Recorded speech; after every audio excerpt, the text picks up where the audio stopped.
Hello, I'm Dr. Paul Ratzker, and I have been a practicing neurosurgeon for over 20 years. Over the next 5 minutes, I will try to explain what brainstem death is. Brainstem death, sometimes called brain death or neurological death, is a term usually not well understood by the public. People tend to confuse brainstem death with coma. This brief animation will help explain what brainstem death is and how it is substantially different from coma. Let us start by understanding anatomy. The brain consists of two parts, the cortex and the brainstem. The cortex is the larger part of the brainstem the smaller, which is actually the top of the spinal cord. The cortex controls higher functioning activities such as reading, writing, and talking. If the cortex is seriously damaged, the person might enter into a coma where he loses consciousness. But even in a coma, a person might still feel pain or respond to stimuli, and sometimes a comatose patient might regain consciousness. Brainstem death, however, is substantially different from coma. Brainstem death is a term used to describe the whole brain dying, both the cortex and the brainstem. The brainstem is the central nervous system of the human body, and it is the center of consciousness. If the brainstem dies, respiration will stop. Once the heart stops receiving oxygen, it too will die and stop beating, and all other organs also die as a result of oxygen deprivation. How do we know if the brainstem has died? Modern medicine has several ways to determine that the brainstem has died. One way is to use imaging technology to see if there is any blood flow to the brain. If there isn't, the brain cells have died from lack of oxygen. Another method is to check for the neurological activities that the brainstem controls. If the person is not conscious, cannot breathe, cannot swallow, cannot cough, and pupils cannot respond to light, these are all signs the brainstem is dead. How does brainstem death occur? If a person receives a serious blow to the head, the brain might begin to swell.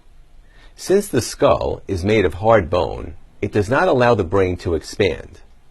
Physicians can try medication to reduce the swelling, but if this does not succeed, the pressure in the brain can grow greater than the pressure of the beating heart.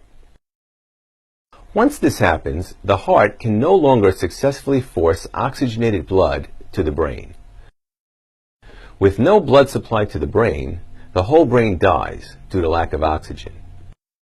In fact, the brain cells don't just die. They begin a process called lysis, where they begin to liquefy. This liquefaction of the brain cells makes brainstem death irreversible. Once the brainstem dies, the person stops breathing, and the heart and the rest of the organs die from oxygen deprivation.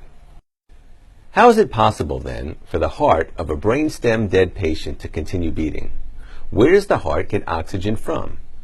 The patient had been put on a ventilator to help him breathe, and afterwards his brainstem died. Even though the brainstem is dead and the lungs no longer function, the heart continues to beat because it is artificially being supplied oxygen from the ventilator. If the brainstem and the rest of the brain is dead, what is instructing the heart to beat? The heart is independent of the brain. It has its own electrical system called a pacemaker, found within its walls, that causes it to beat. As long as the heart gets oxygen from the ventilator, the heart will continue beating for a short period of time. The heart is simply an automatic pump and is not connected to any other organ in any meaningful way.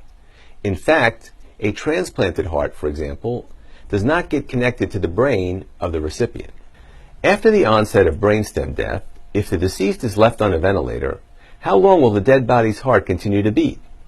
The heart can beat for a few more hours, sometimes even a few weeks, but on the average, the heart will beat for about 2 or 3 days, and then it dies.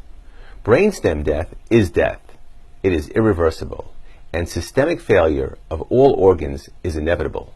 No one has ever so-called woken up from brainstem death. If the death of the brainstem means the patient has died, why does the dead body feel warm to the touch and look like it's sleeping. It's important to recognize the difference between an organism and an organ. The human being, the organism, is dead, but the organs, such as the heart, are being kept alive for a few more days, giving the appearance of a sleeping person. A brainstem dead patient is not a person suffering from brainstem death. He is dead. Once death has been established, the question facing the family in this situation is what to do. Should the family turn off the ventilator and bury the deceased? Or should the family keep the body on a ventilator in order to donate organs and save other people's lives? Emotionally, this is a difficult decision, and every family has to do what they feel is right.